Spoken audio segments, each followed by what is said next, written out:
नमस्कार विद्यार्थी मित्रांनो, आपण कालच्या सेशनला बुक कीपिंग अँड अकाउंटन्सी मध्ये समाविष्ट असणारे चॅप्टर बघितले. आज आपण प्रत्येक प्रकरणावाईज समजून घेणार आहोत. प्रथमतः आपण बघत आहोत प्रकरण number 1, introduction of partnership and partnership final account. भागीदारीची ओळख व भागीदारीची अंतिम खाती. मी या ठिकाणी आपल्याला इंग्लिश टू मराठी या ठिकाणी समजावण्याचा प्रयत्न करत आहोत, कारण बरेचसे असे विद्यार्थी असतात की ज्यांना इंग्लिश टू इंग्लिशचा थोडासा आपला ग्रामीण भागामध्ये थोडीशी अडचण येते. या ठिकाणी आपण अगोदर भागीदारीची ओळख व भागीदारीची अंतिम खाती यामध्ये आपल्याला काय काय बघायचं आहे. या प्रकरणामध्ये सुरुवातीला आपण भागीदारीची अर्थ आणि व्याख्या बघणार आहोत.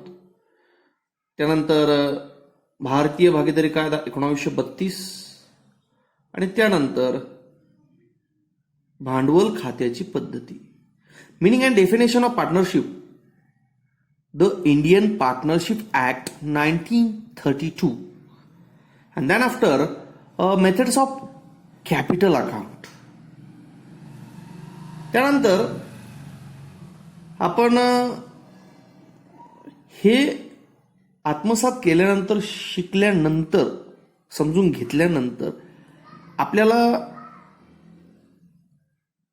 कशा कशासाठी मदत होईल,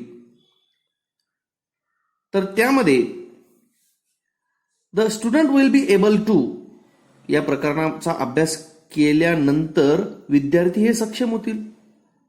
then after understand meaning of partnership, भागीदारीचा अर्थ व वैशिष्ट्य समजून घेण्यास त्यांना उपयुक्त ठरेल. Then after know the important feature of partnership, भागीदारी कायदा 1932च्या तरतुदी समजून घेण्यास त्यांना सहाय्यभूत ठरेल. Then after understand the meaning of the Indian partnership act 1932. त्यानंतर know the importance of partnership deed, भागीदारी कराराचे अर्थ व महत्व ओळखण्यास त्यांना सहाय्यभूत ठरेल.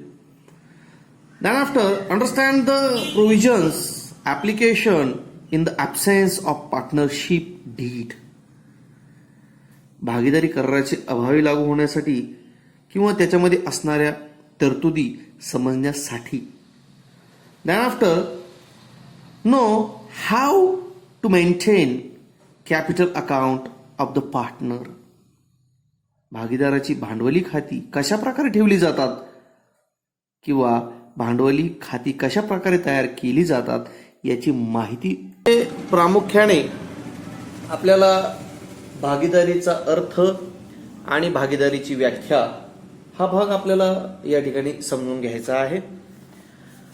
तर सुरुवातीला आपण भागीदारीचा अर्थ आणि व्याख्या, meaning and definition of partnership firm. Meaning and definition of partnership firm, भागीदारीचा अर्थ आणि व्याख्या आपण या ठिकाणी बघणार आहोत. मग याच्यामध्ये भागीदारी एक व्यवसाय संघटना आहे. पार्टनरशिप इज अन ऑर्गनायझेशन, ही दोन किंवा जास्त व्यक्तींची संघटना आहे. Where there is an association of 2 or more person coming together to carry on a business with a view share profit और लॉसेस ऑफ फर्म. भागीदारीत सर्व व्यक्ती व्यवसाय करण्याच्या हेतूने आणि व्यवसायात नफा तोटा, प्रॉफिट और लॉसेस वाटून घेण्याच्या हेतूने एकत्र येत असतात. त्यानंतर आहे डेफिनेशन, ज्याला आपण व्याख्या म्हणत असतो.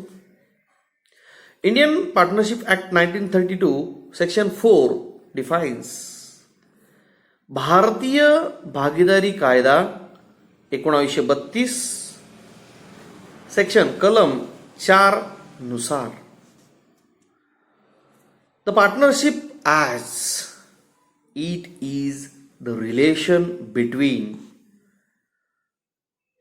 person who have agreed to share the profit of business carrying on by all or any one of them acting for all.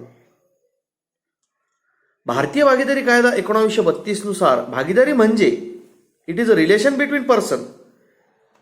मग या ठिकाणी सर्वांनी किंवा सर्वातर्फे एकाने चालवलेल्या व्यवसायातील नफ्याची आपापसात वाटणी करण्याचे ज्या व्यक्तींनी मान्य केलेले आहे त्या व्यक्तींच्या परस्परातील संबंधाला भागीदारी असं म्हणतात. म्हणजे या ठिकाणी भागीदारी संस्थेची जी व्याख्या आहे ती आपण आपल्या शब्दातही मांडू शकतो. एकासाठी सर्व किंवा सर्वांसाठी एक. मग सर्वांनी किंवा सर्वांतर्फे एकाने चालवलेला व्यवसाय म्हणजेच भागीदारी संस्था होय. प्रोफेसर हँडी यांच्या मते, according to professor Handy, partnership is the relation existing between person competent to make contract who agree to carry on lawful business in common which view to earn private gain. करार करण्यासाठी समक्ष असणारे आणि जे सर्वांनी मिळून कायदेशीर व्यवसायाच्या माध्यमाने नफा प्राप्त करण्याच्या हेतूने कायदेशीर व्यवसायाचे नफा प्राप्त करण्याच्या हेतूने एकापेक्षा अधिक व्यक्ती एकत्र येत असतील तर त्यांच्यामध्ये प्रस्थापित होणाऱ्या संबंधाला भागीदारी असं म्हणतात. पण यामध्ये who agree to carry to lawful business, की ज्यांची तयारी असते जो व्यवसाय कायदेशीर आहे, in common with view earn profit gain, मग नफा मिळवण्याच्या हेतूने ते त्या ठिकाणी एकत्र येत असतात.